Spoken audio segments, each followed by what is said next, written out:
দিচ্ছে। যেই বিজেপি উত্তরপ্রদেশে আইলা মোহাম্মদ সাল্লাল্লাহু লেখার জন্য তাদের নামে মামলা দিচ্ছে, যেই বিজেপি মহারাষ্ট্রে আদিবাসী হওয়ার জন্য তাদের আক্রমণ করছে, মুসলমান হওয়ার জন্য মিথ্যা মামলা দিচ্ছে, দলিতদেরকে ঘরছাড়া করছে, সেই বিজেপিকে নকশালে কি সহযোগিতা করবে? আপনারা করবেন? আমি করবো ভাবছেন কি করে?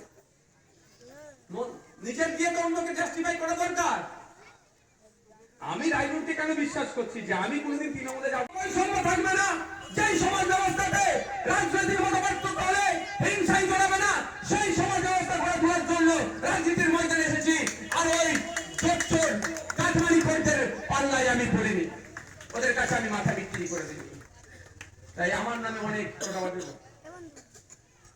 মিথ্যাচার হচ্ছে। আচ্ছা, অনেক অনেক মিথ্যাচার হচ্ছে। আমি আপনাদের বলবো এই মিথ্যাচারের ফাঁদে আপনারা পা দেবেন না।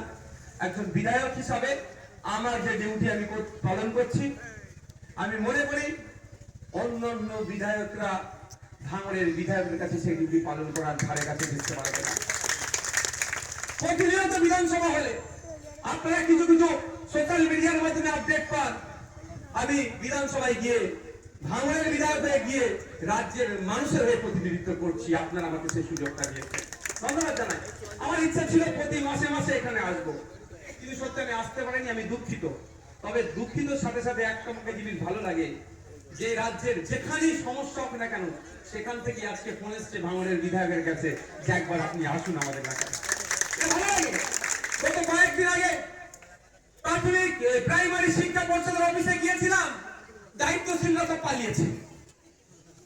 নওশাদ সিদ্দিকী কিছু করতে পারবে না, তাহলে অফিস ছেড়ে পালাচ্ছ কেন? জবাব চাইতে গিয়েছিলাম, ভাঙড়ের ছেলেদের জন্য গিয়েছিলাম, সারা রাজ্যের যারা টেটে পাস করে আছে 2022-এ তাদের জন্য জবাব চাইতে গিয়েছিলাম। সারা রাজ্যে ছুটতে হচ্ছে, দিনাজপুরে ছুটতে হচ্ছে, মালদাতে ছুটতে হচ্ছে, মুর্শিদাবাদে, বাঁকুড়াতে, বীরভূমে, ঝাড়গ্রামে, সেখানে দলিত আদিবাসী মায়েদের উপরে ঝাড়গ্রামে অত্যাচার হয়েছিল, কেউ যায়নি, ছুটে গিয়েছিল কে? ভাঙড়ের বিধায়ক।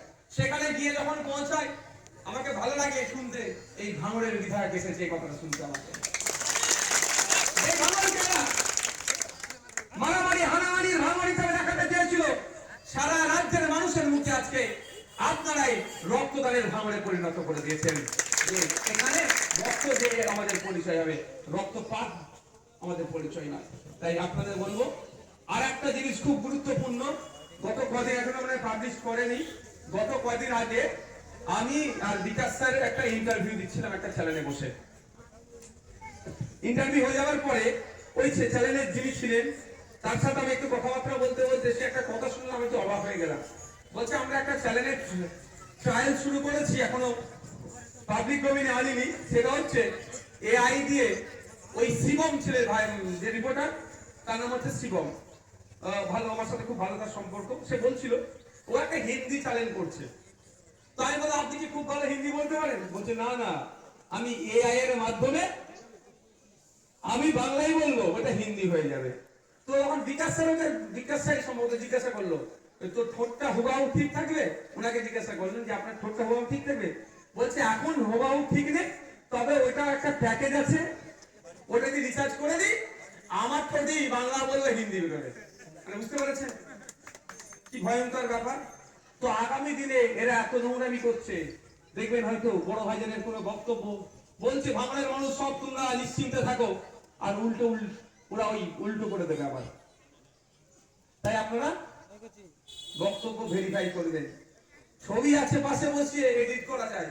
আমি একটা ছবি দেখে হেসে হালা, একটা ছবি লিডার অফ অপোজিশন পশ্চিমবাংলার, যে ছবিটা যে এখন সাগরদীর বিধায়ক বাইরন বিশ্বাসের সাথে ছিল, একটা ছবি বাইরন বিশ্বাসের সাথে ওই নেতার ছবি ছিল, সেটা এডিট করে আমার একটা বাড়ির সামনে একটা ছবি তুলেছিলাম, ফেসবুকে কে ছেড়ে দিয়েছে সেটাকে দিকে বসিয়ে দিয়েছে। আমি শুধু একটা জিনিস ভাবছি, এরা ফলে কত ভয়ঙ্কর। এরা মমতা ব্যানার্জি আর দার্জিলিং এ গিয়ে অসমের মুখ্যমন্ত্রীর সাথে আর আমাদের রাজ্যপাল সম্ভবত তখন ছিল, 2 ঘন্টা ধরে চা খাবে, কোনো অসুবিধা নাই। আর নওশাদ সিদ্দিকীর একটা মিথ্যা করে ছবি ওর সাথে লাগিয়ে দিয়ে এই দেখো নওশাদ সিদ্দিকী বিজেপির হয়ে দালালি করতে বলতে। ভাবতে পারছেন? তাই আমাদের আপনাদের বলবো, আপনারা কেউ আতঙ্কিত হবেন না আমার এই বিষয়টা নিয়ে। আপনাদের ভাই ডাইরেক্ট জিজ্ঞাসা করুন, আচ্ছা আপনাদের মনে হয় যে বিজেপি উত্তরপ্রদেশে দলিত আদিবাসীদেরকে মারছে, পিটছে, জমি করে দিচ্ছে, যে বিজেপি উত্তরপ্রদেশে আই লাভ মোহাম্মদ সাল্লাল্লাহু আলাইহি লেখার জন্য তাদের নামে মামলা দিচ্ছে, যে বিজেপি মহারাষ্ট্রে আদিবাসী হওয়ার জন্য তাদের আক্রমণ করছে, ওসব